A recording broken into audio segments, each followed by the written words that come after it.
Muy buenas tardes, amados estudiantes, gusto de saludarlos. Bien, como he mencionado siempre, si hay alguna pregunta, una duda, me pueden interrumpir levantando la mano Zoom para yo darles la palabra.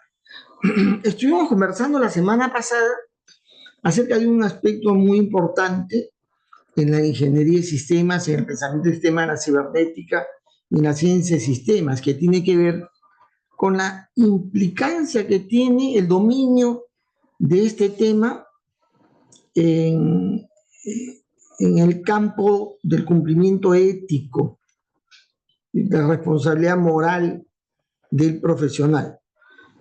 Hemos mencionado en eso una serie de aspectos resaltantes, importantes desde el inicio, del punto de partida, que es la responsabilidad de tener dominio, tener conocimiento y dominio especial en la materia, ¿no? Ahí empieza nuestra responsabilidad ética de tener un conocimiento apropiado del tema, ¿no? Pero también pasa por el hecho de que las consecuencias del ejercicio de la ingeniería de sistemas se pueden dar en diferentes planos sobre el cual el profesional debe tomar clara conciencia y actuar de una manera correspondiente.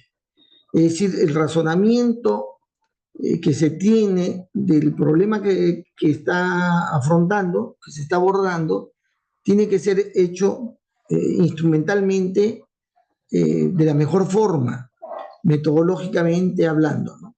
Y también de las implicancias del estudio, de las implicancias que tiene la adopción o la propuesta de alguna mejora, de algún cambio en el sistema en la que estamos nosotros queriendo mejorar o proponer algo nuevo, ¿no?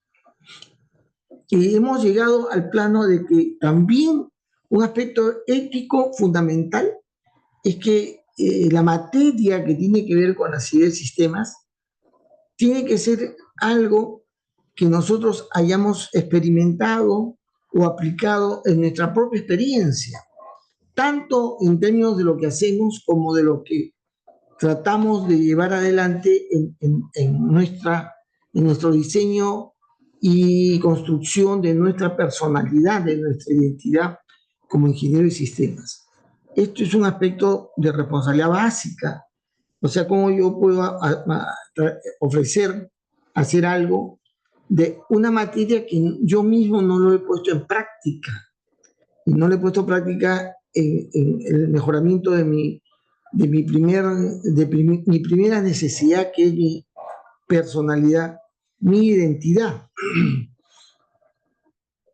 Es por ello que vamos a tratar hoy este tema que es lo que nosotros nos deberíamos preocupar o interesar para mejorar las, los elementos constitutivos de nuestra personalidad, como, como aquel que abraza las ideas de sistemas.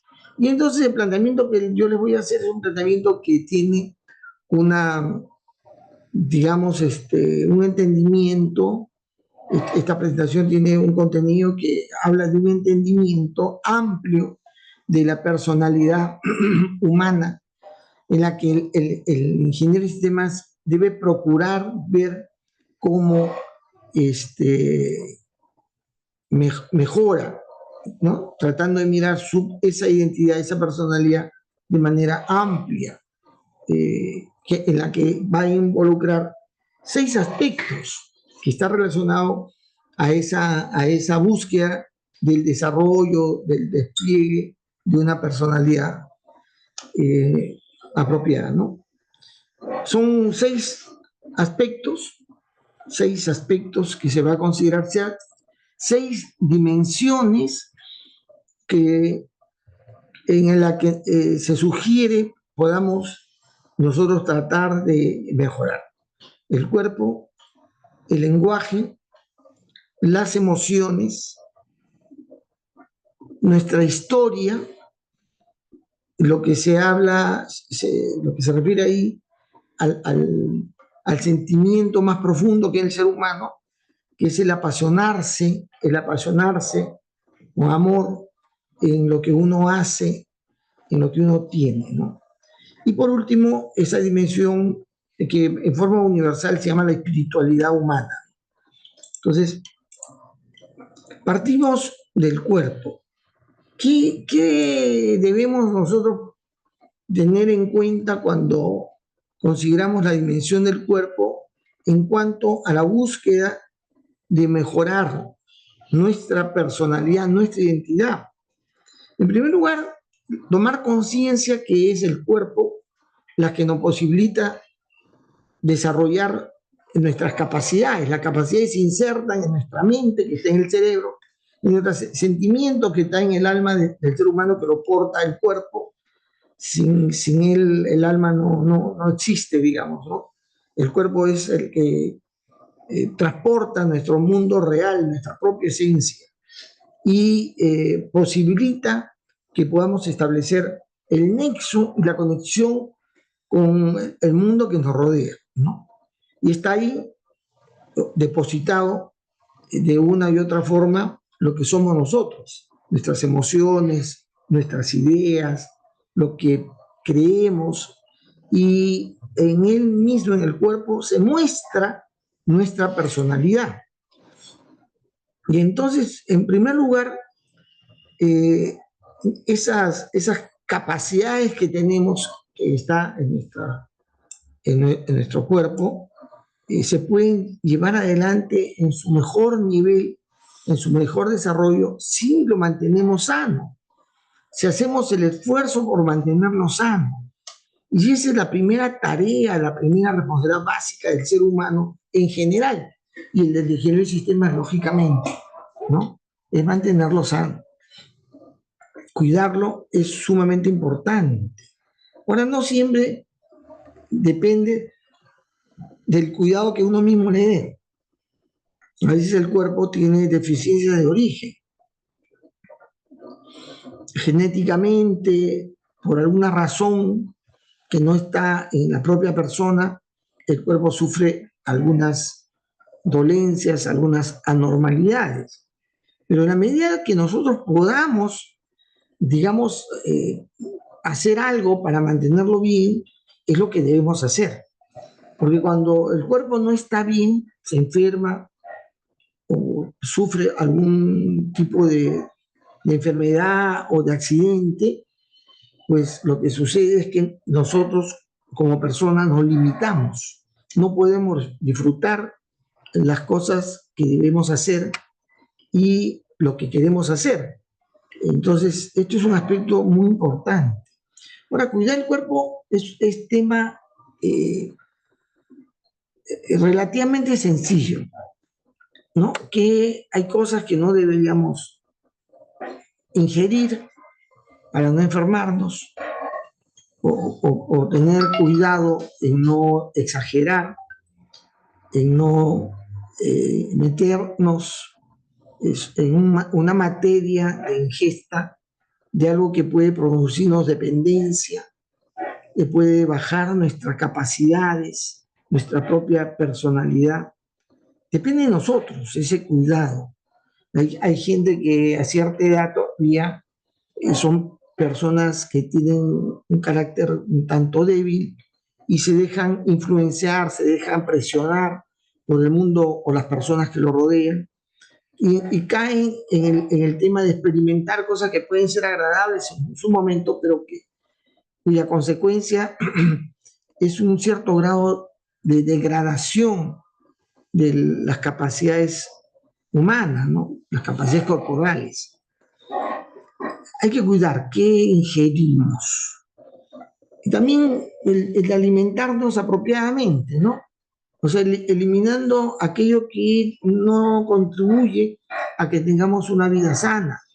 Y entonces hoy en día hay mucha promoción, mucha propaganda. Se habla mucho sobre el comer sanamente, ¿no? Ahora, eso es también una responsabilidad, estar al tanto y hacer lo posible por alimentar el cuerpo como se debe para que estemos bien, ¿no? Cuidar el cuerpo también es evitar exponerlo al riesgo, exponerlo al accidente, exponerlo al peligro, a que otro lo dañe. Ahora, tanta violencia que hay en la calle, el caminar por zonas peligrosas, por zonas en horario inapropiado, digamos, uno expone, se arriesga a que aparezca uno de estos criminales, a esta gente delincuentes que no tienen ningún escrúpulo para golpearlo, hasta para matarlo, ¿no? Cuidar el cuerpo es también a tomar acciones que correspondan a no correr riesgos de daño. Cruzar la pista, mirando a ambos lados, en fin, teniendo el cuidado de utilizar las vías que corresponden, etc. Yo a veces tomo cuidado de no pasar muy cerca de un can que se muestra agresivo o que es de esas razas que son pues fáciles de ponerse nervioso y poder atacarte, ¿no? Y el cuerpo es eso, es desde mantenerlo sano, cuidarlo ante el riesgo que puede haber.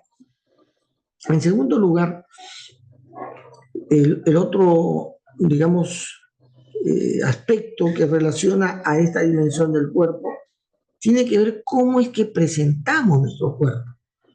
Claro, nuestro cuerpo lo solemos presentar vestido, ¿no? No caminamos desnudos, nos vestimos. Y la forma como nos vestimos da una idea, a veces no siempre correcta, de quiénes somos, qué sentimos, qué hacemos. Y el tema de cuidarse, de cuidar la presencia, tiene que ver también que cómo nos vemos físicamente, ¿no? A cierta edad nos interesa un pepino cómo nos mostramos a la gente. Yo aprendí a peinarme estando en la universidad. En realidad no me peinaba como muchos de ustedes, no se peina.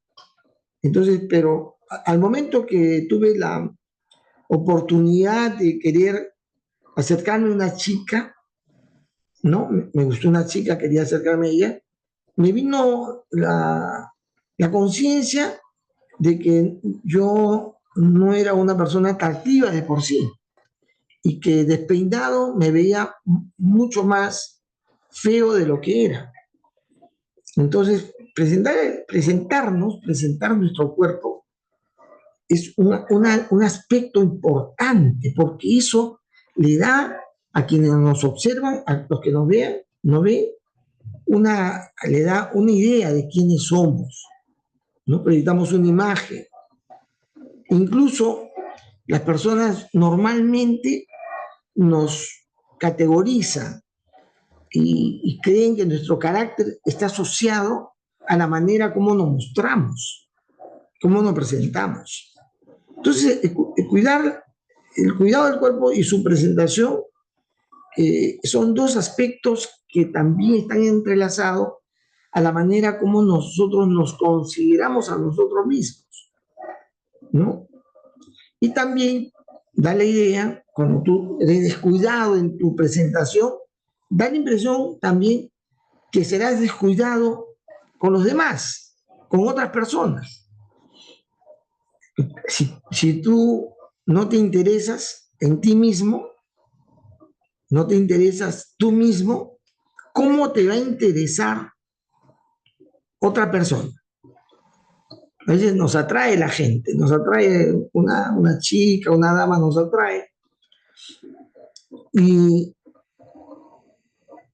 esa atracción no necesariamente es la disposición de cuidar de ella, sino estar simplemente cerca de ella. Y es en la forma como nosotros mismos nos cuidamos, nos mostramos, nos presentamos, en la cual da una idea de cómo tú vas a tratar y a considerar la persona que va a estar a tu lado. El último aspecto, digamos, de esta dimensión que es el cuerpo, tiene que ver dónde ubico el cuerpo, dónde pongo mi cuerpito, dónde va a estar interrelacionado. Esto de decidir en dónde voy a estar, dónde voy a poner el cuerpo, tiene una implicancia decidida, porque el ámbito sobre el cual usted va a estar va a tener un efecto, le va a contagiar, le va a transmitir, le va a impregnar a usted de una forma de hablar, de una forma de comportarse, le va a proyectar una actitud hacia las cosas, las costumbres, la cultura, la vamos nosotros adquiriendo en el diario vivir, en el intercambio con las demás personas. Y ese contagio, esa impregnación que hay de aquello que nos rodea, de lo que está cerca a nosotros, va a definir parte de lo que va a ser nuestro futuro, nuestra forma de hablar, nuestra forma de sentir, nuestra manera de pensar en algunas cosas, y la actitud que tomamos hacia la realidad, hacia las cosas que queremos, digamos, relacionarnos, porque van a ser posiblemente, va a tener características propias de ese ámbito donde usted aprendió a relacionarse, donde usted le fue contagiado, le fue transmitido una actitud. Y entonces, entonces, tres dimensiones: el cuidado, el mantenerlo sano, cómo lo presentamos al cuerpo y dónde lo ubicamos. Estos van a impregnar a la persona ciertas características de nuestra identidad que va a ser muy difícil desprendernos. El saber cuidarnos, el saber cómo presentarnos, haber desarrollado esa cultura de preocupación y interés por cómo nos vemos, y también el relacionarnos con quien corresponda, eso va a marcar en gran medida nuestra personalidad, nuestra identidad. La segunda dimensión del ser humano es sumamente importante. El segundo rango, por supuesto, después del cuerpo, que es el lenguaje. Las personas, los seres vivos en general, hacen una interacción y una relación con el mundo que les rodea, con su propia especie y con las otras especies. O sea, solemos los seres vivos ser seres comunicativos, no comunicamos, transmitimos información, transmitimos nuestras sensaciones, nuestras ideas, nuestras emociones, y hay mecanismos que permiten hacer eso, hay mecanismos, ¿no? La relación humana en realidad requiere esos mecanismos de transmisión de mensajes, requiere, tanto para recibir como para enviar mensajes. Entonces el lenguaje juega un papel muy importante. El lenguaje se expresa de varias formas. La manera más básica, más elemental, es la forma verbal. Es decir, la articulación verbal en el idioma que aprendimos posiblemente de pequeños, es la primera manera como nosotros aprendemos a transmitir algo, una idea, un conocimiento o una pregunta, ¿no? Ese es el aspecto básico. Pero a la expresión verbal acompaña siempre una comunicación extraverbal. Hay una metacomunicación adicional, más allá del juego de, digamos, de expresiones, de palabras que se pueda dar. Hay una manera como tú te expresas. Eso se llama expresión facial o expresión corporal. Te da cuenta de la motivación, del sentimiento, del verdadero sentido de lo que expresas.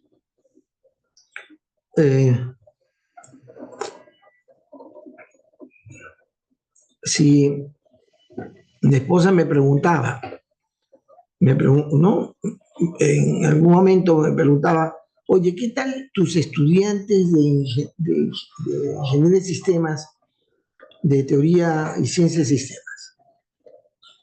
Yo le diría bien, aunque el resultado de su test demuestra que hay una cantidad de bestias en esto, de bestias.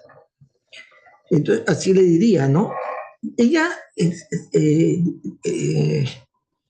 deduciría algo en esa expresión. Cuando yo tuve mi tercera noche de luna de miel, tercera noche, ¿no?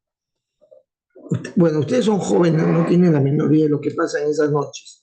Pero bueno, pero en la tercera, pasada la tercera noche, yo le pregunté también, oye, ¿y qué tal? ¿Qué te pareció? Y ella me dijo, eres una bestia. Entonces, la expresión ser una bestia tiene o no distintos significados. Que yo diga, ay, estos chicos son una bestia. Es una cosa que significa distinto a que mi mujer, rojita ella, sonrojada ella, me diga, eres una bestia. ¿Sí o no? ¿Tiene significado distinto? ¿Sí o no? Totalmente, absolutamente. La expresión verbal se enriquece en virtud de un entendimiento del contexto en la que se expresa. Una misma expresión puede significar muchas cosas, incluso cosas total y absolutamente contradictorias. ¿Sí o no? Si yo me pongo a cocinar, o me hubiera puesto a cocinar con mi esposa y le preparara algo y le sirviera, ella también me diría, en la cocina eres una bestia. ¿Sí o no? Porque no sé cocinar ni michi. Y seguramente le parecía una cochinada. Y esa expresión tiene un sentido, un significado propio de la circunstancia en la que se encuentra uno. Por lo tanto, la manera como nos comunicamos, en qué circunstancia lo hacemos, qué código de lenguaje utilizamos y qué manera de expresarlo se dé, transmite una idea, un sentimiento, una actitud. La comunicación es una disciplina sencilla. No es una disciplina, hay una carrera, se llama ciencia de la comunicación. ¿Han escuchado ustedes eso? Que hay una carrera de ciencia de la comunicación. ¿Por qué?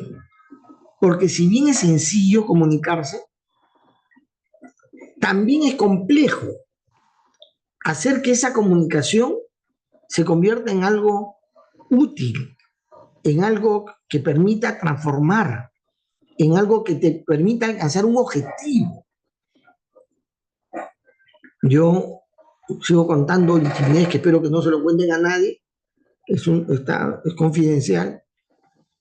Es que yo tuve mi primera enamorada a los 12 años y tuve varias enamoradas. Fui aprendiendo la relación con las damas, ¿ya? A pesar de feo, que soy feo ya, que no me va a creer que tan feo como tener tan joven, en fin, ya, pero sí fue, las chicas lindas prefieren a los feos, por si acaso, para animarlos. Y el asunto es de que aprendí la comunicación. Yo me casé y descubrí que una buena relación íntima con mi esposa no era no se daba por el entusiasmo con la que yo llegaba a ese momento de encontrarla después de trabajar en la noche. No dependía de eso, de ese entusiasmo, de ese interés. No. Aprendí de que esa situación llegaba a una situación bastante agradable, culminante, extraordinario, al clímax de la vida, a la aleluya y gloria a Dios evangélica, llegaba a ese plano cuando yo me comunicaba con ella a primera hora del día y la llamaba y le decía, mi amor, estoy pensando en ti. No veo la hora que acabe yo de trabajar para volver a ver. Así empezaba. Y luego, al mediodía, mi amor, estoy almorzando y al almorzar este gusto y este agrado de comer estos frijolitos me hace pensar también en el agrado y el gusto de que tengo cuando en la noche como a tu lado. Y así, aprendí que el lenguaje, mi lenguaje, iba construyendo un escenario y unas circunstancias que para mí eran sumamente satisfactorias. Yo aprendí a comunicarme con ella, no llegar a la casa sin nada, sino llevar algo. Si yo quería tener una bonita noche, a veces llegaba con una flor, a veces llegaba con cualquier tontería, un caramelo, lo que sea. Y decía, te he traído esto pensando en ti. Y eso generaba una respuesta fantástica. Y luego tranquilo, o sea, luego tranquilo. ¿Eh? Había que estar sereno, con dominio propio, hablándole cosas lindas, bonitas, y con la expresión, con mi mirada, no sé, pues, ¿no? Por supuesto, bien aseadito yo, iba poco a poco acercándome a ella. Descubrí que un buen manejo del lenguaje podía tener un resultado extraordinario. Extraordinario. Y eso lo vamos aprendiendo en la vida. Cuando nos relacionamos con las amistades, nos relacionamos con nuestros padres, cuando nos relacionamos hasta con el profesor, cómo hablamos, cómo nos expresamos, ¿no? Hay educación, hay corrección, hay certeza en lo que se dice. Vamos generando una impresión. Yo a mis alumnos siempre les digo, cuando usted exponga, hágalo de tal manera que me cause a mí una impresión buena. En forma fluida, en forma coherente, de manera tal que usted me haga creer que usted se ha preparado, que usted sabe. No es que usted sepa, pero en su forma comunicacional, usted haga creer a quien le escucha que usted sabe. Yo he dirigido grupos grandes de trabajadores, en fin, equipos grandes. Hemos tenido que seleccionar profesionales de diferentes universidades. Y descubrí en algún momento en la universidad, la gente que está en la Universidad de Lima, que está en la Universidad Católica, son muy habladores, hablan muy bien, se expresan con una fantástica fluidez, claridad, en fin. Y un día necesitamos contratar un grupo de gente y entrevistamos gente de la UNI, San Marcos, de la Católica, de todas las universidades, y cayeron un montón, porque se pagaba buen sueldo. Y nos dimos cuenta que la gente de la UNI, si bien sabía lo que le preguntábamos, no sabían conversar, no sabían hablar, no sabían expresarse. Se expresaban pésimamente. Aparte que iban mal vestidos, iban legañosos, en fin, sin peinarse. La gente de la Universidad de Lima iban sumamente elegantes, bien presentados. Hasta se conseguían la loción de sus papás, se echaban un poquito y venían oliendo rico. Yo a veces me acercaba y decía, oye, ¿qué es esto? ¿Qué hueles? A veces se quinceaban, a veces echaban la loción de mamá, olían a mujer, pero bueno. Pero venían deseosos de causar una buena impresión, una buena comunicación. Mientras que los de la uni olían a sudor fuerte, o sea, yo me tenía que tirar hacia atrás para hacer la pregunta. No cuidaban su presencia y además ese sentido de comunicarse bien. Y el saber comunicarse trae consecuencias extraordinarias. Yo siempre he comentado que a mí en la Unidos he sido uno de los profesionales mejor pagados en el momento que se fusionó la aduana con la... Era uno de los, quizás el mejor pagado de la institución. Pero una de las cosas que yo aprendí es a comunicarme bien, a transmitir las ideas, a explicar lo que se tenía que hacer, a saber tratar con educación, con respeto a la autoridad y también con mucha consideración a mis subalternos, a mis colaboradores. Y eso, y también sé tratar a mis enemigos, ¿eh? Sé tratar a mis enemigos me odian. Los que son mis enemigos han aprendido a odiarme. Y yo les hablo, me comunico con ellos a propósito para que me sigan teniendo cólera. Y ustedes van a saber, ahí no sé que hay gente que me tiene cólera. Y a veces se han enfrentado conmigo, pues. Y yo sé también picarles el fastidio, decirles algo que los ofende, fregarlos. Porque así han fastidiado para que la ingeniería de sistemas cobre brillo, se mejore, han fastidiado y fastidiado. Y cada vez que yo me encuentro con ellos, les saco el ancho. Y digo cosas como para que les duela. Porque el lenguaje tiene esa posibilidad de crear una buena actitud, una actitud de respeto, una actitud de admiración o también de desprecio, de menosprecio. Y ahí yo tengo gente en la facultad que me desprecia. Y yo me encanta eso, me encanta que el grupo justamente que se opone a una materia me desprecie. Yo también, pues yo también les correspondo, digamos, ¿no? Pero el lenguaje, todo es con lenguaje, no ha sido con otra forma de hacer, sino cómo nos expresamos cada uno de nosotros mismos.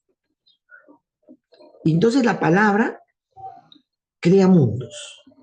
La palabra crea realidades.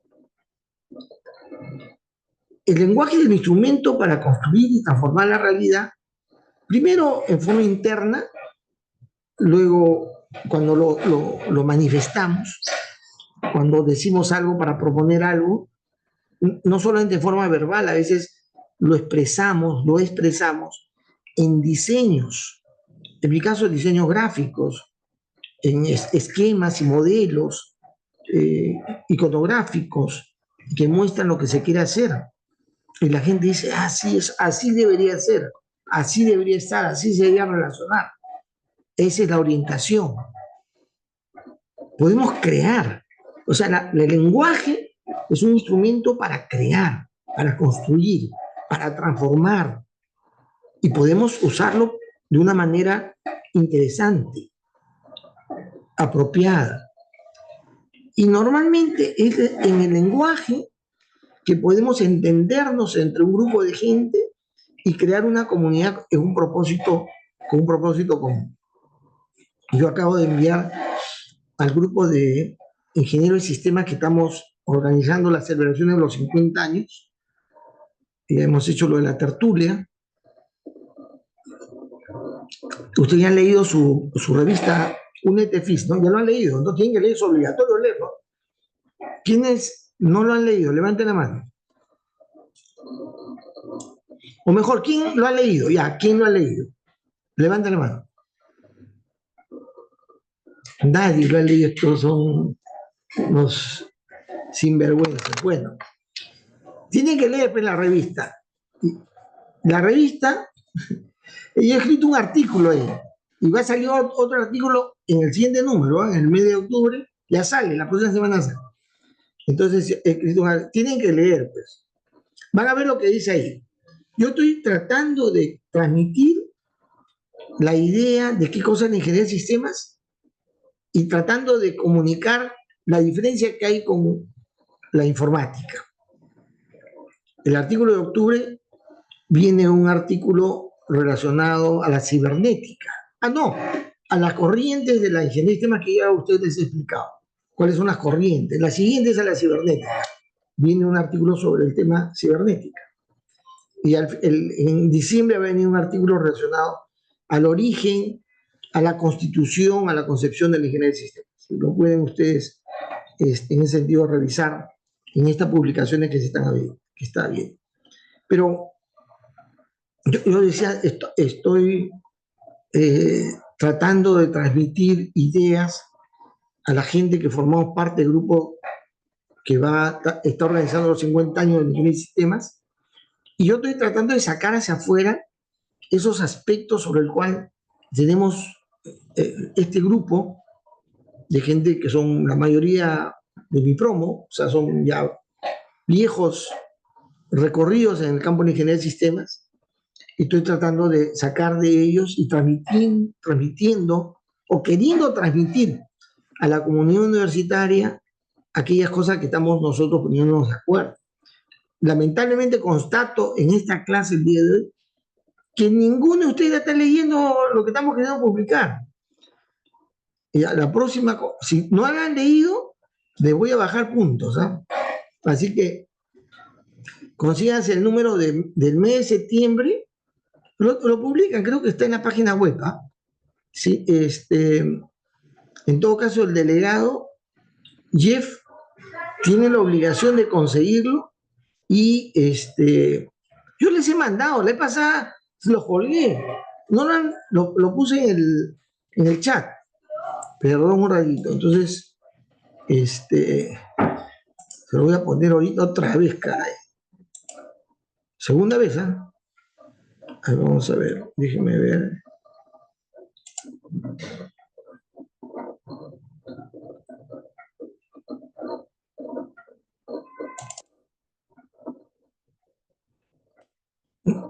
A ver, Jeff, ¿ya llegó al chat? No, profesor, no hay nada.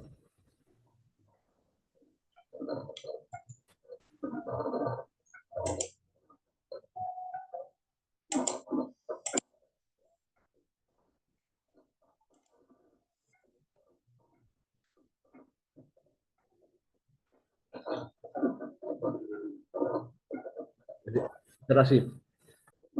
A ver, bájalo. Bájalo, Jeff. ¿Lo gastes? Sí, sí, yo la bajé. Ábrelo.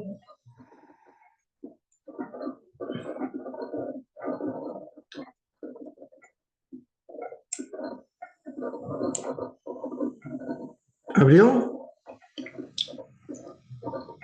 Sí, se abrió. Página 11.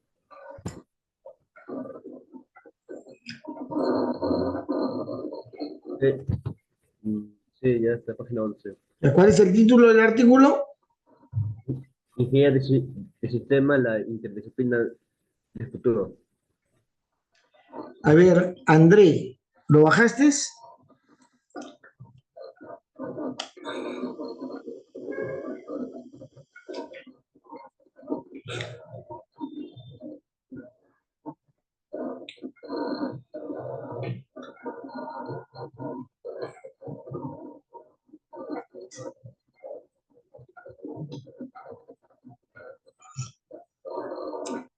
¿Ya todo lo ha bajado o no? A ver.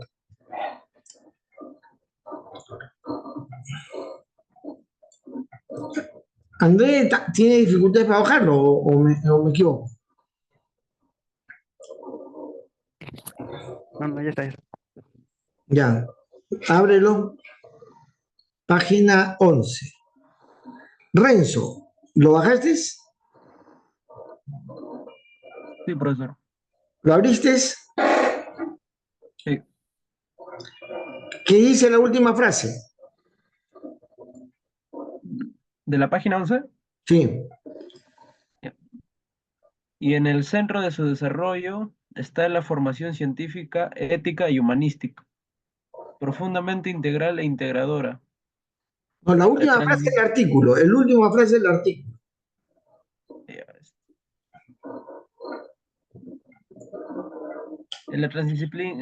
La transdisciplinariedad profesional y la capacidad transformadora para el bienestar humano son sus mayores retos en el tiempo presente y sobre todo futuro.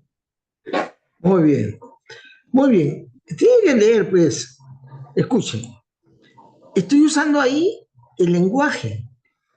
Yo he querido transmitir una idea. ¿Qué cosa es la ingeniería de sistemas? Pero no para ustedes, es para la gente que va a leer la revista. Ojalá. Si ustedes no la leen, entonces nadie la está leyendo. Pues, ya estamos creyendo que estamos escribiendo para el mundo entero. Pero o sea, que si nadie la lee, llama. Tanto esfuerzo por las puras. Bueno, el lenguaje permite crear mundos. Permiten ese entendimiento de las ideas, del pensamiento, y genera, cuando nosotros transmitimos el lenguaje a un grupo cercano que vamos teniendo, digamos, coincidencias de ideas, y con el lenguaje podemos hacer eso, transmitir aquello que va a coincidir en el tiempo uno con otro, podemos construir una comunidad con un propósito común. Ya les he dicho, con esta comunidad de ingenieros de sistemas de las primeras promociones, ¿qué propósito tenemos? Defender la esencia misma y el propósito fundamental de la ingeniería de sistemas. Eso es lo que deseamos hacer. ¿Y cómo lo estamos haciendo? Intercambiando ideas, intercambiando expresiones. El lenguaje es lo que nos permite expresar lo que tenemos en nuestra mente. Permite transmitir de una u otra manera nuestra intención o nuestras intenciones. Pero también en la manera como nos expresamos muestra inteligencia. Muestra inteligencia, la inteligencia humana. No hay forma de saber si alguien es inteligente si no sabemos, no escuchamos lo que expresa. ¿Qué es lo que expresa? ¿Cómo lo hace? El lenguaje o la comunicación en general tiene el poder para producir efectos, como hemos dicho, diversos, sean positivos o negativos.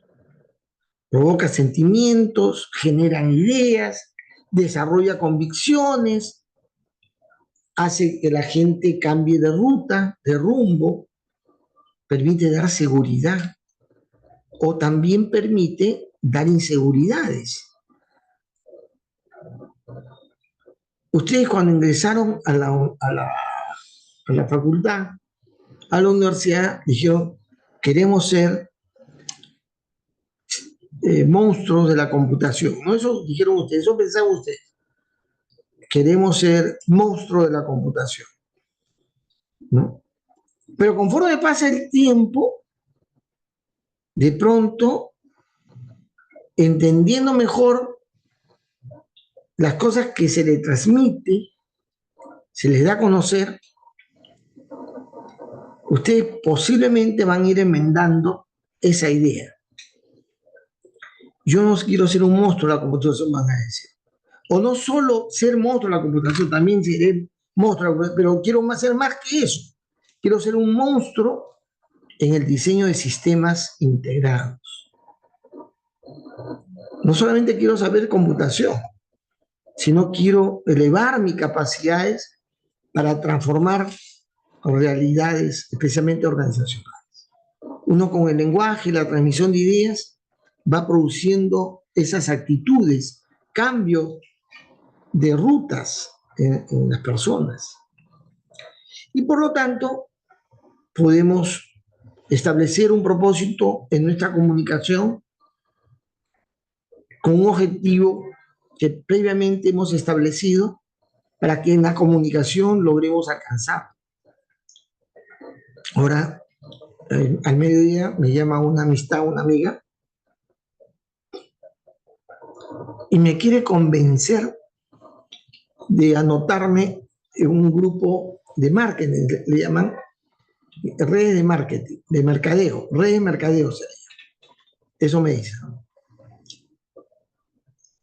Uno se registra con $50. Te da el link, en fin, y tienes que pagar mensualmente $10. Y ahí te muestran una, una forma de hacer dinero. Hay gente que recibe más o menos, nos dicen ahí, entre 5.000 y 7.000 dólares mensuales, sin dejar de hacer lo que está haciendo. Sin dejar de hacer lo que está haciendo. Entonces, yo le digo, ¿qué? Sí, anótate, Daniel. Yo ya he recibido mis primeros 50 dólares. No entiendo. Es que si tú te anotas y te registras, yo recibo de esa inscripción 10 dólares. Ah. Y otros van a recibir también, no sé, un centavo de dólar por cada gente que se inscriba. De su pirámide, ¿no? Su pirámide de inscripción hay toda una estrategia. Y entonces yo le digo, pero pucha, hermano. No, y tú te anotas si eres miembro de una comunidad como Netflix, me dice, todavía así como Netflix, me dice, en la cual puedes acceder a comprar productos naturales, productos para ancianos, todavía me dice, para que quiere convencerme, me dice, para ancianos. Y yo me hago loco, ¿no? Y que productos, en fin, para un montón de cosas, ¿no? Y si tú logras que otra persona se anote, vas a recibir un porcentaje de esa inscripción. Y entonces, yo le digo, pero pucha, pero esa estrategia de mercadeo se llama pirámide. Y existe hace tanto tiempo. ¿Y cómo hasta ahora hay gente que se anota? Porque no produce ni un valor. Solamente se genera una pirámide. Y el que inicia la pirámide es el multimillonario. Todo el resto es una tira de incautos que han puesto su platita y han generado que esa gente se enriquezca. No, Daniel, esto es muy útil, muy útil. Yo ya he recuperado mi plata, me dice. ¿Y a cuánta gente has hecho anotar? Ay, bueno, o sea, a sus amistades, pues, ¿no? Y quería que yo también me anotara. Y la gente es capaz, fíjense, no hay contacto físico, solamente telefónico, ¿eh? Y seguramente me va a mandar por WhatsApp el link, en la cual me voy a anotar, supuestamente me puedo anotar, hacer el pago en dólares y referirme a ella, ¿no? Por eso me deja un código, para que sepan de que es ella la que me ha convencido de que me anote con mis 50 dólares. Bueno, no, mi amiga no ha sido tan convincente, además yo ya tengo un juicio al respecto, ¿no? Sería bien sonso que caiga yo en ese juego. Pero hay mucha gente que ha caído y cae, ¿no? Entonces, el lenguaje, la comunicación, la manera como transmite la idea, va a generar un convencimiento. Yo acabo de invertir una cantidad de dinero anotándome en COSE, que he tenido que pagar para ser miembro en COSE. No solo tienes que tener experiencia, también igual ser viejito, sino que además tienes que aportar. Y lo he hecho. Yo lo hago simplemente porque, ¿cómo les puedo decir? Para poner en mi currículum, para que decirle a la gente, atalantar a la gente, decir, yo soy miembro de INCOSE, miembro del Consejo Internacional de Ingeniería de Sistemas. O sea, Atalanta, ¿sí o no? Atalanta, que te digan eso. He pagado pues mis dólares también para atalantar. Pero eso a mí me posiciona. Por eso, en el artículo, no sé si han visto, en el artículo que han bajado ese documento, ahí está mi nombre. ¿Y qué dice? Miembro de INCOSE, dice. Miembro de INCOSE. Ya está pagando la inscripción, está pagando la inscripción. O sea, porque no somos muchos, ¿eh? La gente que en INCOSE, en la universidad, creo que somos tres, recién somos tres. Y supongo yo que progresivamente va a haber más gente. Bueno, el lenguaje. El lenguaje es uno de los instrumentos más importantes del ser humano en la búsqueda de construir, de desarrollar y crear actitudes, crear nuevos escenarios, crear nuevas situaciones, transformar la realidad. Y es el camino ineludible en el proceso de enseñanza y aprendizaje. Y entonces, usted cuando quiere influenciar, quiere tener un nivel de aceptación hacia los demás, un factor muy importante es cómo usted se comunica, cómo habla, cómo enriquecemos nuestro lenguaje, leyendo. Ahora son épocas en las cuales la gente lee menos. Y lo que lee no necesariamente son literatura, es literatura de buen nivel. Si no lee cualquier tontería, pero leyendo literatura de cierto nivel, la literatura universal, la literatura latinoamericana, incluso nacional, los autores peruanos renombrados, uno va enriqueciendo el lenguaje, enriqueciendo tu léxico, tu vocabulario. Y eso permite que tu capacidad expresiva sea mejor. Se dice que también el lenguaje denota tu inteligencia, pero denota tu inteligencia a medida que sabes articular tus símbolos mentales a ideas que luego puedas expresar.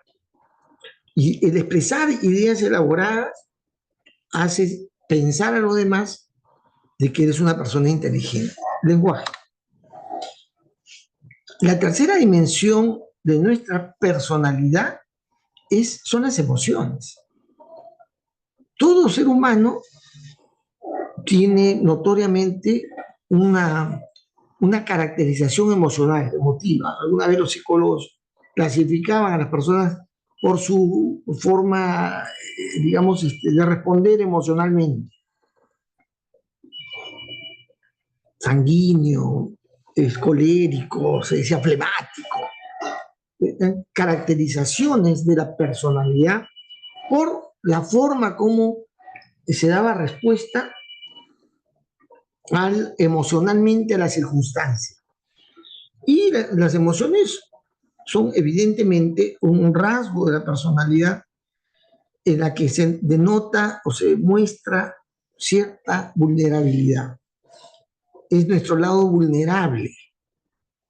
Pero también lo emocional resulta ser un factor muy importante de la fuerza que nosotros tenemos, de nuestra fortaleza. Algunas circunstancias y situaciones, a veces, cuando nos afecta emocionalmente, nos caemos, nos derrumbamos. Y hay ocasiones en las cuales respondemos ante las circunstancias, emocionalmente hablando, fortaleciéndonos, tomando mayor coraje. Bueno, no solamente hay que ser hincha de la UA para tener el coraje de responder ante la adversidad, la garra se llama eso, ya no.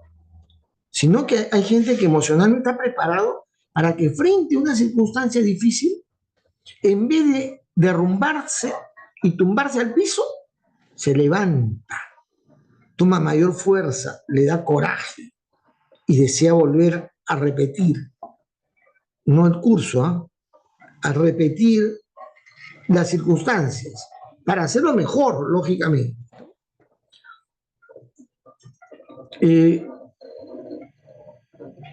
Tanto nuestro lado vulnerable como la respuesta fuerte al estado emocional son dos capacidades que las necesitamos para poder actuar. A la diferencia de la mente y el lenguaje, las emociones nos buscan dominar. Nosotros, nuestras ideas, nuestro pensamiento, vamos cultivándolo, construyéndolo, alimentándolo, progresando lo que pensamos. Nuestro lenguaje también lo educamos. Aprendemos a hablar, a articular las ideas, lo practicamos. Pero las emociones son las que nos dominan a nosotros. Cuando se da un estado emocional, es ese estado emocional que a veces nos lleva a hacer cosas o a dejar de hacer cosas. El miedo, el placer, el sentimiento del amor, la ansiedad, la ira, la tristeza, la confianza, todas ellas y todas los estados emocionales implican siempre una actitud. Cuando tenemos miedo, ¿qué hacemos? Cuando tenemos temor, ¿qué hacemos? En algunos casos nos escondemos, nos vamos, huimos, ¿sí o no? Si tenemos miedo, en algunos casos actúas de esa manera. Cuando tenemos miedo, a veces sale la adrenalina y enfrentamos las circunstancias. El miedo nos hace hacer cosas que jamás hubiéramos imaginado hacer si no nos dábamos el susto de la vida. Yo me crié en una casa de chinos y los dos chinos fumaban como chimenea, los dos chinos. Hasta que uno de ellos, el padre, don Felipe, se mareaba, estaba muy débil, se fue al médico. Y le hicieron los rayos X, lo examinaron y le dijeron, fíjate, no duras un año más. El tabaco te está matando. Tus pulmones, mira, te voy a mostrar. Todo esto que es blanco, en realidad, por dentro es negro. Por dentro, tus pulmones se han malogrado. Y no sé si hay cura. Yo te doy un año máximo. Pero tienes que dejar de fumar de inmediato, si no, ni al año llegas. Regresó a su casa y eliminó, botó todo por donde hubiera, porque tenía cigarrillos, en todas sus ropas tenían cigarrillos, cajetilla de cigarrillos, en su cuarto, en la sala, el comedor, hasta en el baño tenía, para que no le faltara, tenía en todos lados cigarrillos. Fumaba como loco, como chino en quiebra, se decía, ¿no? Y entonces se pegó el susto de su vida. No murió al año, vivió 10 años más. Y apenas sentía el olor del tabaco de alguien que fumara por ahí, huía. El miedo a la muerte le salvó la vida. Es decir, se murió de otra cosa, se murió de problemas de, ¿cómo se llama?, irrigación las venas. Ya no sé cómo se llama eso, que se concentra la sangre, como edemas. Eso, y en un momento tuvo un edema cardiovascular y se murió. Pero no murió por el pulmón. Se salvó del puro miedo. A veces el miedo nos hace hacer cosas espectaculares, ¿no? De puro miedo puedes batir el récord de los 100 metros planos. Te las picas del puro miedo, ¿eh? O dar un salto de pronto, inesperadamente, fantástico, porque algo te está atacando. Y lo que vas a hacer el miedo te va a ayudar a hacer algo. Hay gente que el miedo lo paraliza, el miedo lo detiene, lo calla. Mucha gente que la asaltan, se queda así, o sea, asustado, ¿no? Y deja que le roben. No sé si han visto que otros los asaltan y ¡bum! Entran. Claro que los matan, ¿no? A veces los matan, ¿sí o no? Pero el mío los hace reaccionar, ¿sí o no? Reaccionan. La respuesta a un estado emocional puede ser distinto en cada uno de nosotros. Yo, por ejemplo, yo hago lo que me gusta o me llega a gustar lo que hago. Es una de dos, pues hay dos caminos. Normalmente cuando ustedes son jóvenes van a tener que gustarle, debe causar, lograr que le dé placer lo que tienen que hacer. Pero va a llegar un momento en el cual usted va a hacer aquello que le plazca, que le resulte placentero. No es que tiene que llegar a ser placentero, sino que busca hacer lo que más le guste, como me pasa a mí. Pero el placer es un estado emocional circunstancial. Hay quienes logran hacer conexión a algo que le produce placer, que no es lo fundamental, y dejan de hacer lo fundamental por hacer aquello que le causa placer.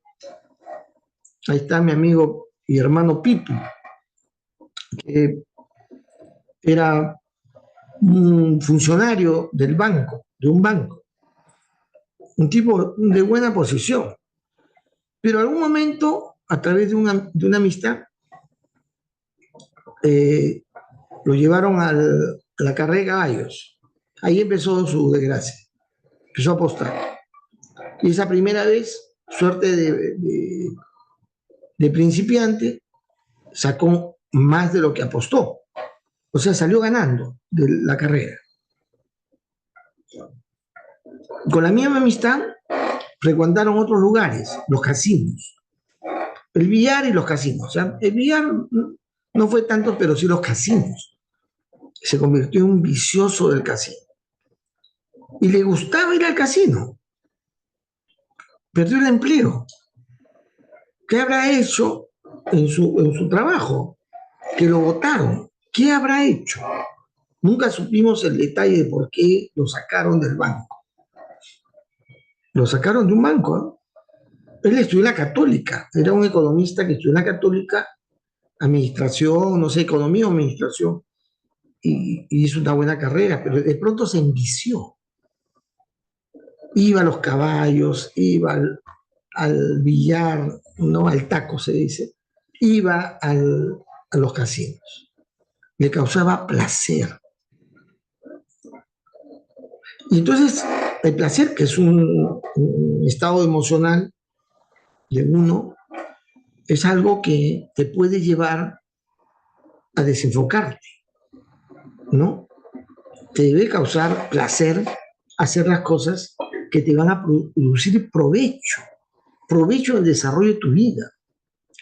¿Qué cosa es lo que te debería causar placer? Leer la TGS. ¿Qué te debería causar placer? Hacer tu trabajo de fin de ciclo, porque algunos no están presentando su traducción.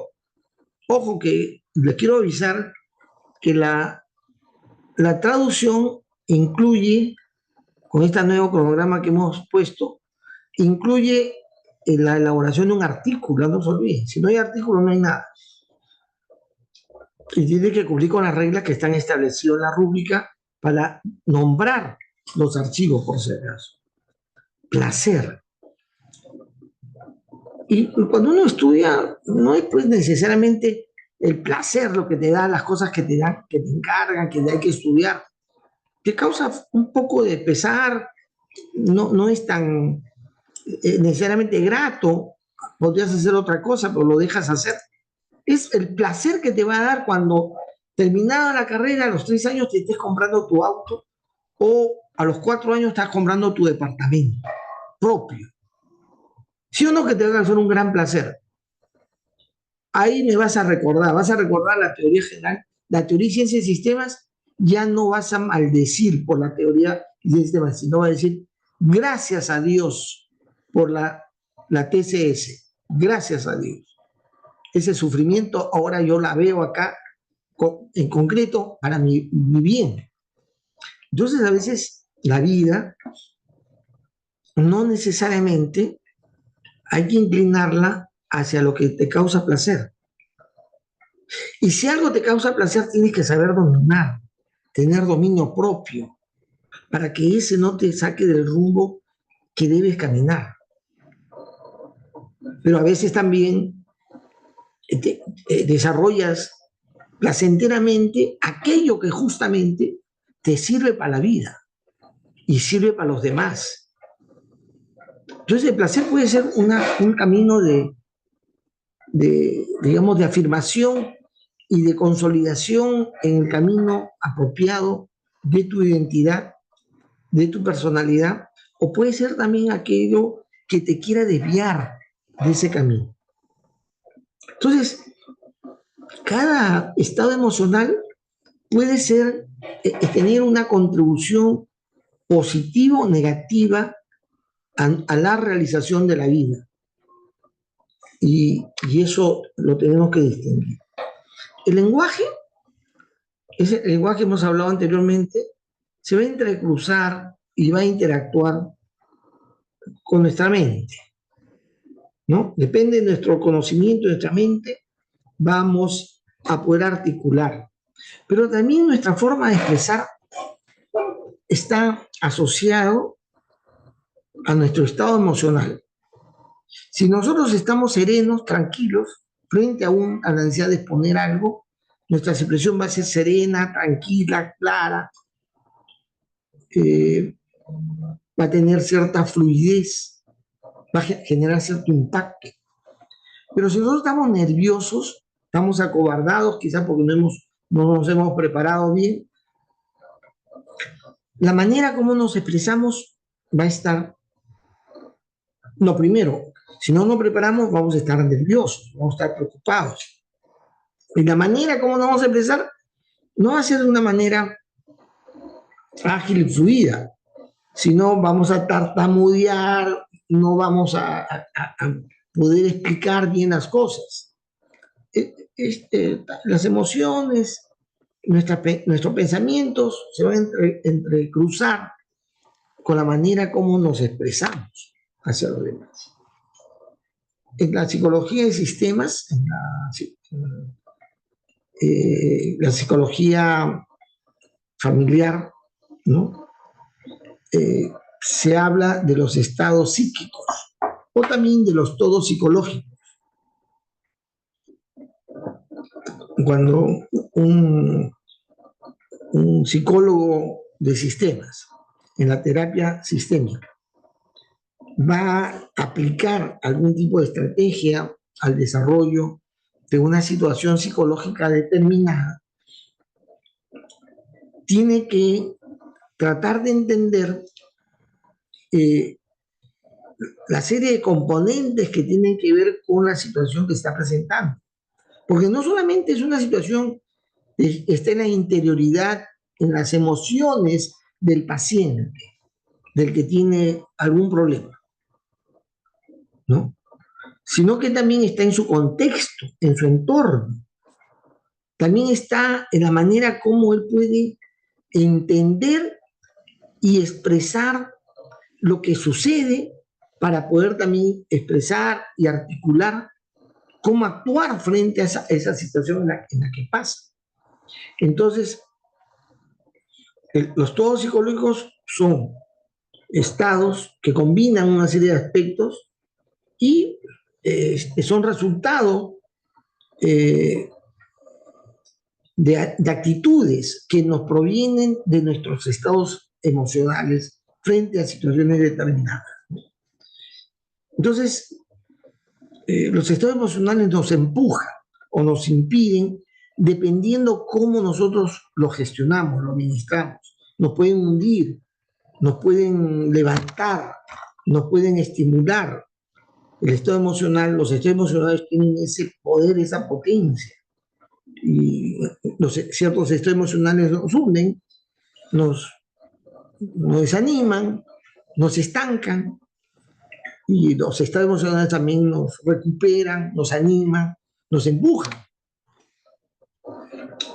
Ahora es muy importante porque la universidad no nos prepara para el manejo de los estados emocionales. Pero los estados emocionales se pueden transformar, se pueden educar, se pueden utilizar a nuestro favor, sea cual fuere este. En algún momento alguien me dijo, profesor, pero usted es bien problemático, usted siempre entra en la bronca, usted lo domina a veces la cólera. Así me dicen, ¿no? Y es verdad, es verdad. A veces yo tengo cólera. Pero mi estado de colérico, yo lo he tratado de orientar a aquello que me parece, tengo el convencimiento en la que se está produciendo una situación injusta, indebida, incorrecta. Me fastidia, me incomoda, me da cólera. Y entonces, yo, frente a esa situación, si tengo cólera, cuando alguien abusa del resto, ¿no? O abusa de alguien. Si ustedes ven que un estudiante, un muchacho joven, gente de mayor edad, más recorrida, que viene de zonas bravas, empieza a sufrir, digamos, bullying, lo empiezan a fastidiar, a fregar. Claro, algunos se van a acobardar, ¿no? Se van a hacer los locos y se van a ir. Estado emocional, el miedo. Pero algunos se van a encolerizar, le va a dar cólera y va a ver la forma cómo ayudar y cómo resolver el problema ese. Porque si lo hacen con usted, o lo hacen con él, lo podrían hacer con usted también. Algunos nos causa cólera, el abuso, el atropello. ¿Y qué nos debe llevar la cólera? Actuar para contrarrestar, para ver la forma que aquello que nos produce cólera porque es algo malo, no se dé nuevamente. ¿Correcto? Entonces, la cólera mismo, cuando me observaron eso, es que mi cólera me ayuda a tomar una actitud decidida, frontal, de aquello que me parece injusto, me parece indebido. Y entonces, ¿qué quiere decir? Los estados emocionales lo podemos educar, podemos utilizarlo a favor de nuestra propia personalidad. Esto, como decía, esta característica del ser humano no lo formamos a partir de una decisión programática, estructurada de los centros educativos, ¿no? Los centros educativos no forman tu manejo emocional, no te forman en eso. ¿Quién va a formar tu manejo emocional? ¿Quién te va a ayudar a formarlo? Tus profesores más bien te van a empujar a perder la calma, a perder la tranquilidad, te van a meter miedo, te van a meter estrés. No son los que te ayudan, ¿sí o no? A veces los papás tampoco ayudan. El abuelo puede ayudar, ¿no? Pero los papás son los que más bien te empujan, te presionan, te controlan, te limitan, te restringen. Cuídate, hijito, no salgas con tal persona, tal otra. Bueno, ¿quién te ayuda? No me digas que el pastor. No, tampoco. Tú mismo te debes ayudar, tú mismo. Tienes que aprender a tener control emocional. Tú mismo. Tienes que saber a serenarte frente a situaciones de entusiasmo. Tienes que tú tener dominio propio frente al deseo de hacer cosas que te causan placer, pero que te llevan a perder el tiempo, te desvían de tu camino. Eres tú el que tienes que hacer el esfuerzo de ver los mecanismos que te permitan perder el miedo. Perder el miedo. Hay muchas formas de hacerlo. Los acercamientos sucesivos y progresivos. Se pierde el miedo también produciendo adrenalina, o sea, reaccionando. Hacer a la prepa una reacción. Tú mismo lo debes hacer. Nadie te va a ayudar. Nadie te va a ayudar. Como digo, en algunas ocasiones la mamá, ¿ya? No siempre el papá, pues no, bueno, hay papás y papás, ¿no? Pero digamos, normalmente los papás te ponen presión, te ponen la presión. Y es necesario para la vida porque te pongan presión, ¿sí o no? Es necesario. Pero la mamá a veces tiene mayor capacidad para poder ayudarte a salir de una situación de estado emocional. El profe no. Profesor, no he podido, he tenido dificultades. Jalao. Así, jalao, nada más. No, ¿qué te va a decir? No, dime otro. No, no se puede. O sea, el profesor más bien tiene el rol de ponerte los límites, o sea, fregarte. Entonces no es el profesor el que te va a ayudar, ¿no? De repente el delegado. Perdón, Rayito. Una cosa.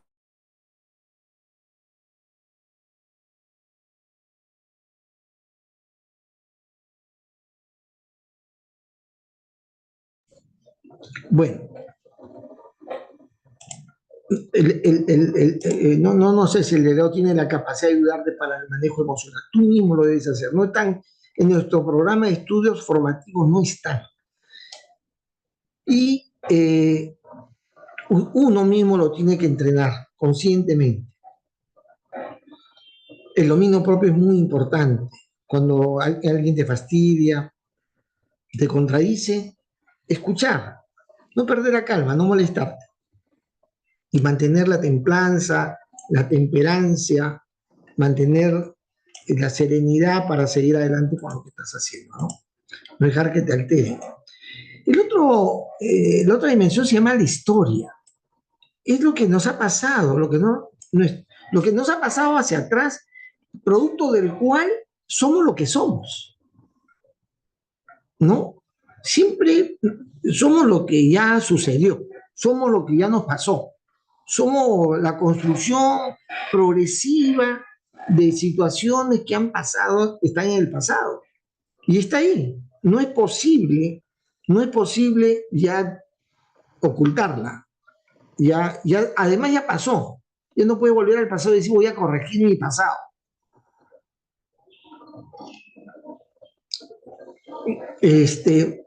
Solamente en esa película de Regresar del Futuro, algo así, ¿cómo se llama? Está esa idea fantástica. No, el pasado no se regresa, ya fue, ya está ahí. Todo lo que te hicieron, que te dolió, te resintió, te perjudicó, ya fue, ya fue el pasado. Todo aquello que te ayudó, te animó, no te agradó, te hizo feliz, ya pasó, ¿ya? La historia está ahí, ¿no? Además, no va a seguir, en el sentido de que lo que ha sucedido en nuestra vida ha generado nuestros sentimientos, nuestras emociones, nuestras ideas, nuestro lenguaje, nuestra forma de actuar, está ahí. Es la que nos prepara, nos ha preparado para lo que somos ahora. Podemos nosotros tener ciertas capacidades sentimentales, emocionales, intelectuales, o podríamos no haberla tenido por no haber sido preparado para ello. Podemos tener una visión clara, prospectiva, adecuada hacia el futuro, o podríamos no tenerla. Es producto de la historia de nuestra vida. Y esa historia de nuestra vida va generando en nosotros ciertas características. Dada cierta situación que se ha dado en construcción progresiva y continua, como aquellas que se han producido por hecho que hemos tenido que cambiar. Cada vez que hay un cambio de ciclo de vida, usted tuvo condiciones y características que se desarrollaron en su educación secundaria, pero de pronto llega a la formación universitaria y hay una ruptura, una situación disruptiva totalmente en la vida, porque usted tiene que depender de usted mismo, de ser autoconsciente y autorresponsable de las cosas. Ya no depende de su papá, de su mamita, de nadie. Ya acá usted responde por sí mismo. Hay un cambio, una ruptura. Y nuestra historia es una historia de continuidades y de rupturas, de cambios, de transformaciones rápidas o transformaciones progresivas. Y estas se constituyen en cosas que podemos calificar como buenas o como malas experiencias. Como buenas o como malas. tenemos en nuestra historia pasada buenas y malas experiencias. No todo el mundo tiene todo malo, no todos tienen todo bueno, digamos, ¿no? Siempre hay una situación que se da. A veces uno puede decir, no, a mí toda mi vida ha sido una desgracia. Hay gente que dice eso, ¿no? La mayoría de cosas me han pasado mal, no me salen, en fin. Y otros dicen, ay, no, yo sí, estoy feliz por todo lo que me ha pasado, ¿no? No, siempre hay cosas buenas y siempre hay cosas malas, ¿no? Somos producto, en primer lugar, de la cultura de nuestros padres, nuestro lenguaje, nuestro idioma, nuestra caracterización familiar. Normalmente nos procede la educación familiar. También se añade lo que nos ha sucedido en la escuela, en el barrio. En el barrio hay, bueno, hoy en día la gente hace menos barrio que antes. Pero antes el barrio nos generaba un efecto muy, muy peculiar en nuestra forma de ser. Yo soy hincha de la U, quizás por el barrio, no, por mi madre soy hincha de la U. Pero el barrio me hizo pelotero, ¿no? El barrio me hizo agresivo, el barrio. Somos productos de una cultura que evoluciona, desde la educación familiar, pasa por la escuela, el barrio, y con todas las diversas circunstancias de la vida. Somos producto de un ámbito al cual le llamamos nuestra cultura. Además, somos producto de nuestras propias decisiones, de lo que nosotros optamos por hacer o por no hacer, por pensar o no pensar, por las convicciones que tenemos o por las convicciones que hemos dejado de tener. En fin, esa es una historia de aprendizaje, en la que cada etapa de la vida nos deja algo en nuestro pensar, en nuestra forma de sentir, en nuestra forma de ser. Hay una historia detrás. Y entonces nuestra historia es en la que se esconde todos esos aspectos característicos de nuestra identidad, la que somos, sea uno consciente o no, porque a veces uno no es tan consciente de aquello que esa historia nos ha dejado en nuestra personalidad. Y entonces es muy importante eso, eso lo que somos, lo que nos ha dejado. Y a partir de esa historia, vamos a construir hacia adelante nuestro futuro, a partir de esa historia. Y hay gente que dice, yo mi historia la voy a dejar atrás y ahora voy a construir mi historia hacia adelante. Mucha gente inteligente hace eso. La gente inteligente hace eso. La gente bruta no hace eso, pero la gente inteligente sí lo hace.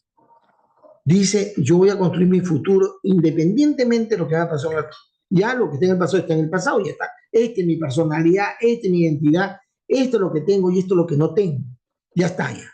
Pero ahora voy hacia adelante construyendo mi futuro. Ya dejo lo de atrás, me voy hacia adelante. Y esto es una cosa interesante, importante. Porque ¿cómo queremos ser? Yo quise ser como Abelardo Oquendo. ¿Ustedes han escuchado a Abelardo Oquendo? Levante la mano si alguien ha escuchado. Pero como usted no lee nada, ni Condorito lee. Bueno, Abelardo Oquendo es uno de los grandes literatos peruanos. Es literato de literatos. Es una cosa curiosa, es aquel que le ha contribuido en sus ediciones a Vargas Llosa, a los grandes escritores peruanos. Ya falleció hace poco. Fue profesor de la facultad. Fue mi profesor también. Yo tuve de él una muy grata experiencia. Cuando falleció, yo lloré a moco tendido, porque tuvo una influencia muy fuerte en mi vida, en cuanto a su capacidad pedagógica. Jamás pues yo me acercaré pues al talón de Abelardo Oquendo, pero yo quise ser como él. Al momento tiré la toalla, dije, no, es imposible ser como Abelardo Oquendo. Otro lote. La primera clase que yo fui, a su clase, el título del curso era Informes Técnicos. Ese es el nombre del curso, pero en realidad esa temática del informe técnico ocupaba ni el 10% de todo el curso. Todo el resto se trataba de la búsqueda de articular, primero entender la, la manera como la realidad se te mostraba, tanto la realidad física como la realidad escrita, la literatura. Abelardo era un literato de primer nivel. En la primera clase me impresionó. Y fue una persona que escribía y te hacía entender las cosas con tal cuidado, con tal destreza, que terminó la clase, toda la clase se puso de pie, y cuando él cogía su cosa para irse, habiéndose despedido, todos aplaudíamos.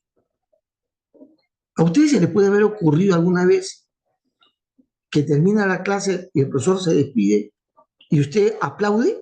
¿Se le puede haber ocurrido eso? No, no. Y nosotros espontáneamente, esa primera clase de Abelardo Oquendo, los alumnos que llenamos el salón, nos pusimos de pie y lo aplaudimos. Nos dio el deseo, parecía una actuación de primer... ¿Ustedes han ido a algún espectáculo, algún espectáculo en el cual termina una actuación y aplaude? Jamás, porque son chibolos, ¿no? Yo he ido a la de Paul McCartney cuando se presentó acá. No había forma de quedarse sentado. Pero bueno, Abelardo Oquendo era una persona que me impresionó a tal punto que cuando luego la vi a mi enamorada, le dije, no vamos al cine, no vamos a pasear, no vamos a ver nada, no vamos a ir al jardín a ver flores, no. Vamos a mi clase, a mi próxima clase de Abelardo Oquendo. O sea, se desconcertó, ¿no? Como si la llevara yo pues, a ver una película, al teatro, algo así. Decía, no, vas a ver que te va a gustar. Y fue a la segunda clase con ella. Entré con ella, ella no quiso sentarse en la primera fila, porque yo quería sentarme ahí delantito de él. Pero ya nos sentamos en segunda fila, ya para que no haga roche, porque como ella no era del salón, estar ahí, ¿no?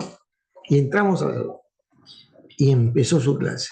Desde el primer instante que empezaba su clase, decía algo que te captaba, te agarraba la atención, y luego iba desarrollando su tema de tal forma que mi esposa nunca quiso dejar de ir a la clase. Mi esposa en ese tiempo me enamoraba.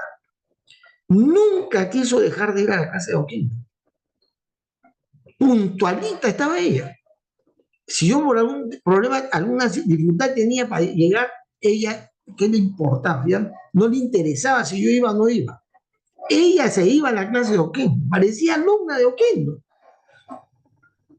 Y los dos aprendimos espectacularmente de este tipo. Qué capacidad comunicacional espectacular. ¿Y qué cosa? ¿Qué me importa que era tartamudo, gago en el pasado? ¿Qué importaba si yo no me interesaba la literatura, la alta literatura? No, mi pasado fue desastroso. Yo fui mal alumno en el colegio, vago. Ese era mi pasado. Mi historia estaba impregnada de pura ociosidad, brutalidad, de barrio, de la Victoria, cochinilla y media. Pero mirando a Oquendo, escuchando a Oquendo, yo dije que yo quiero construir una nueva historia tomando como referencia este personaje, a esta persona. Yo quisiera ser como Abelardo Oquendo. En esa época, para entrevistarse con un profesor, porque los alumnos querían entrevistarse con los profesores, había que sacar cita. Los que imposible conseguir una cita para ese ciclo era Abelardo Oquendo y Cabrera Tapia, o sea, Jorge Cabrera Tapia. Dos profesores que eran extraordinarios profesores. Antes los alumnos querían entrevistarse con nosotros para hacerle preguntas, en fin. No había pues el chat, no existía pues el internet, nada de eso. Entonces la gente decía, profesor, si nos puede atender, ¿no? Sacaba cita con la secretaria. Pero con Abelardo Oquendo, yo hice mi cita, no sé, 6, 7 meses de atraso, no importa, me anoté, para tratar con él directamente. y él te daba 15 minutos para dialogar con él.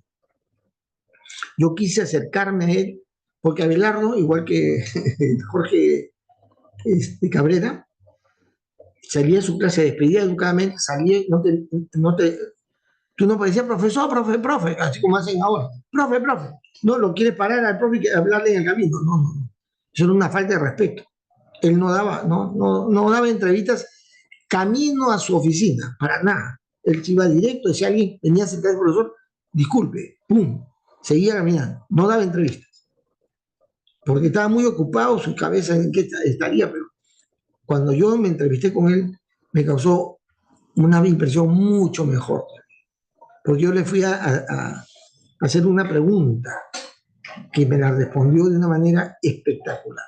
Bueno, fui con mi enamorada, porque ella tampoco se iba a perder la posibilidad de entrevistarse con Abelardo. Hace algunos años falleció Abelardo, y todos los escritores famosos, Vargas Llosa escribió algo espectacular de él, porque fue muy influyente el resto. No escribió obras, él escribía artículos en una revista, así como yo estoy escribiendo en Únete, así. Él escribía en Hueso Húmedo, artículos precisos. Bueno, nuestra historia.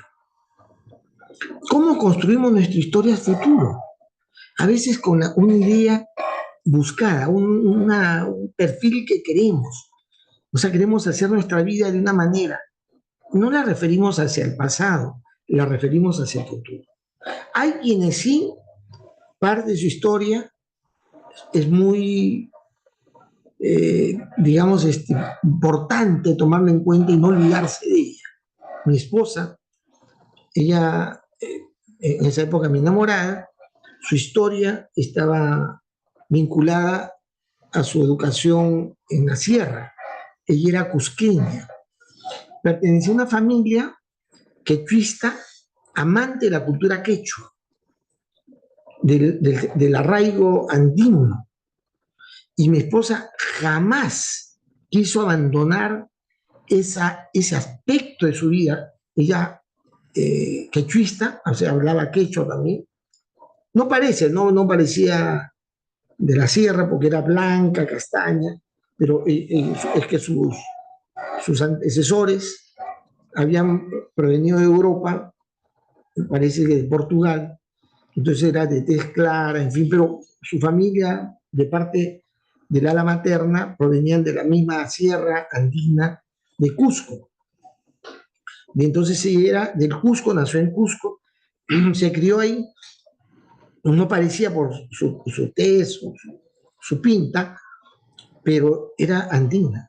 Y ella jamás hubiera abandonado, dejado atrás en el pasado, en el olvido, esa parte de su historia, que la vinculaba al mundo andino.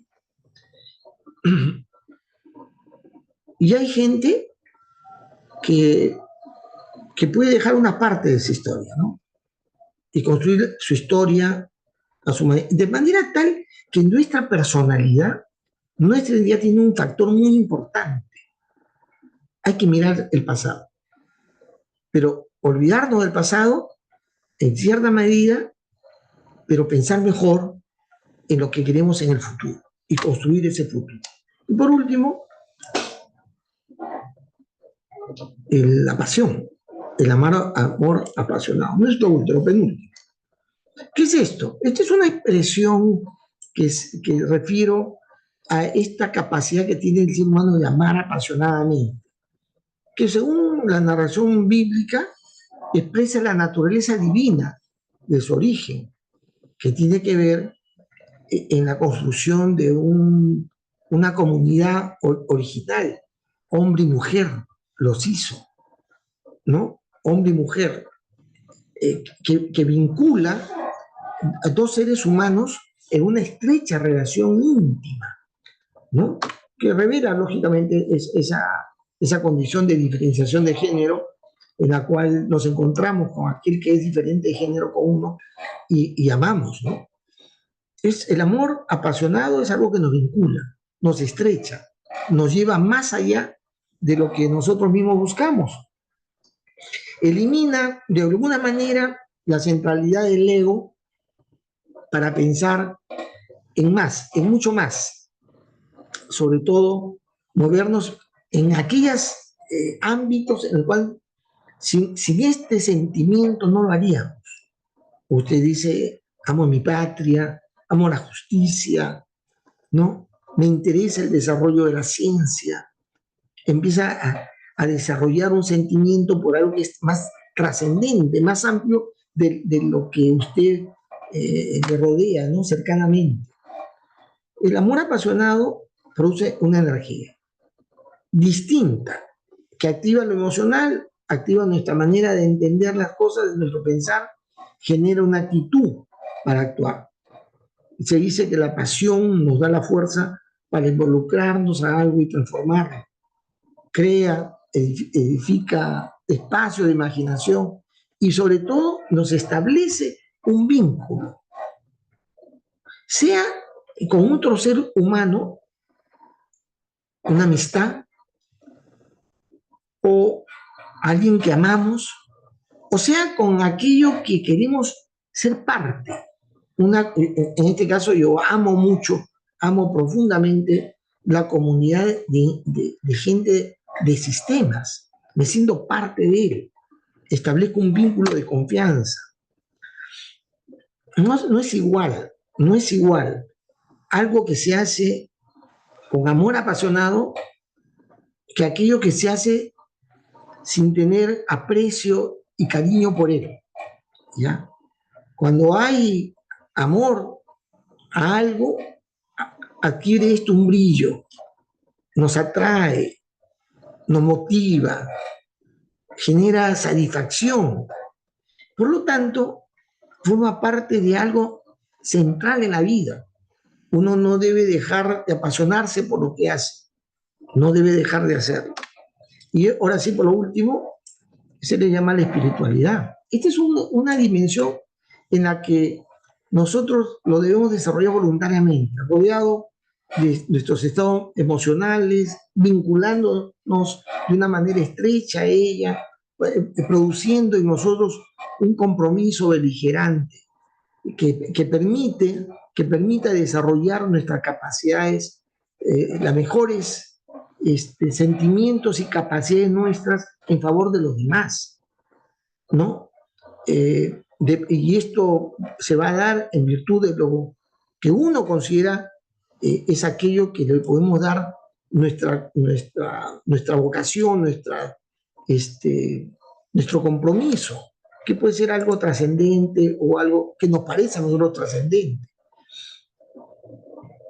Y todo ser humano tiene una conexión trascendental, de la manera como se conecta a ella, en la que desarrollamos nuestra capacidad reflexiva, podemos evaluar si las cosas son buenas o malas de acuerdo a ese aspecto trascendente, y evaluamos si lo que pensamos, lo que sentimos y hacemos es lo correcto, ¿no? La espiritualidad debe invitarnos a abrir un espacio para mejorar integralmente. Todo ejercicio de espiritualidad, sea lo que fuere, debe siempre llevarnos a ser mejores personas, ¿no? Y desarrollar sentimientos a favor de la comunidad, de la sociedad y de la responsabilidad ante la humanidad.